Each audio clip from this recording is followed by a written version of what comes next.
All right, let's dive into a topic that, well, it affects millions of us, but it's still so misunderstood. We're talking about clinical depression.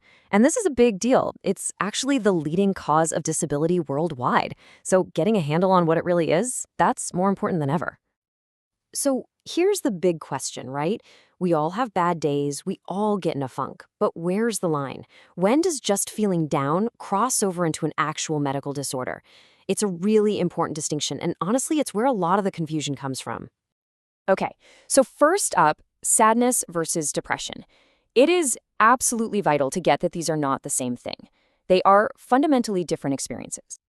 Look, everyone feels sad. It's just part of being human. You get a bad grade, you have a rough day at work. Heck, sometimes it's just the rainy weather. But eventually that feeling lifts.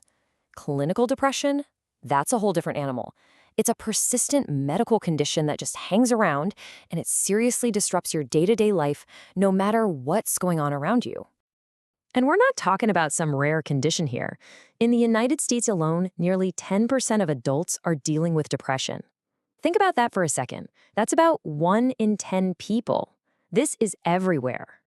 So, now that we've kind of separated it from everyday sadness, let's get into the nitty-gritty.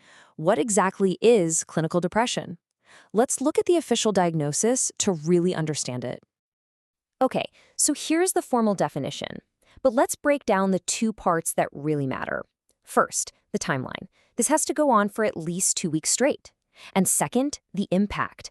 It's not just about feeling down. It's a condition that gets in the way of your ability to function. At your job, with your friends, in your relationships, it affects everything. And the symptoms can be all over the place. It can be losing total interest in things you used to be passionate about, or major changes in your sleep or your appetite, either way more or way less. Feeling completely worthless, not being able to focus on anything. And here's the diagnostic key. A person has to have at least 5 of these symptoms for a minimum of 2 straight weeks. Now, for our next section, we're going to do something really fascinating. We're going to take a look inside the brain. Because this is the crucial part. Depression isn't just a state of mind. It has a real physical presence in our bodies. If you only remember one thing from this explainer, let it be this. Depression is a physical illness. We have got to start thinking about it the same way we think about asthma or diabetes. It is not a character flaw. It is not a sign of weakness. It's a condition with a biological basis, period. And the physical evidence is just undeniable. I mean, look at this breakdown. We can actually see changes in brain structure. Parts like the frontal lobes can be smaller. On a chemical level, key neurotransmitters are out of balance. It messes with the body's natural rhythms, your sleep cycles, and it can throw your hormones completely out of whack. The proof is right there. The really good news is that because it's a medical illness, it can be treated. So in this next section, we're going to talk about effective treatments and the path to getting better. But first, we have to talk about one of the biggest things that stands in the way. 10 years. That's how long it takes, on average, for a person with a mental illness to finally ask for help. A full decade. And that delay is almost always driven by stigma, by shame, by not understanding the illness, which is exactly why we need to be having conversations just like this one. But once someone does seek help, there are some fantastic options. The combination of medication and therapy is incredibly powerful for so many people. Medication helps rebalance the brain chemistry, and therapy helps build new ways of thinking and coping. For severe cases, things like ECT can be an absolute lifesaver. And we're seeing amazing new treatments emerge too, like TMS. The main takeaway here is simple. There is hope. And that brings us to our final and maybe most important section. How can you help?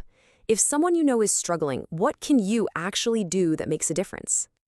Okay, here's a simple, powerful guide. First, gently encourage them to talk to a professional. That first step can feel impossible, which leads right to point 2, offer specific, practical help. Don't just say, let me know if you need anything. That's too big. Instead, try, can I help you look up some therapists? Or I can drive you to an appointment. And third, and this is huge, just listen, without judging, and try to avoid comparing it to a time you felt sad, because that can accidentally make them feel even more alone. This just nails it, doesn't it? We have to remind them and ourselves that this is a medical condition. You would never, ever tell someone with a broken arm to just get over it. And we need to bring that exact same empathy and seriousness to this conversation. Now, here's a myth we have to bust right now. So many people worry that if they ask someone about suicide, it might plant the idea in their head. The reality? All the research shows the exact opposite is true.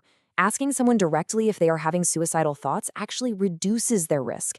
It doesn't plant an idea, it opens a door. It lets them know they're not alone. So let's just end with this thought. The more we talk about this openly, the more we chip away at the stigma that keeps people suffering in silence for years, sometimes for a decade. It all starts with being willing to have a conversation.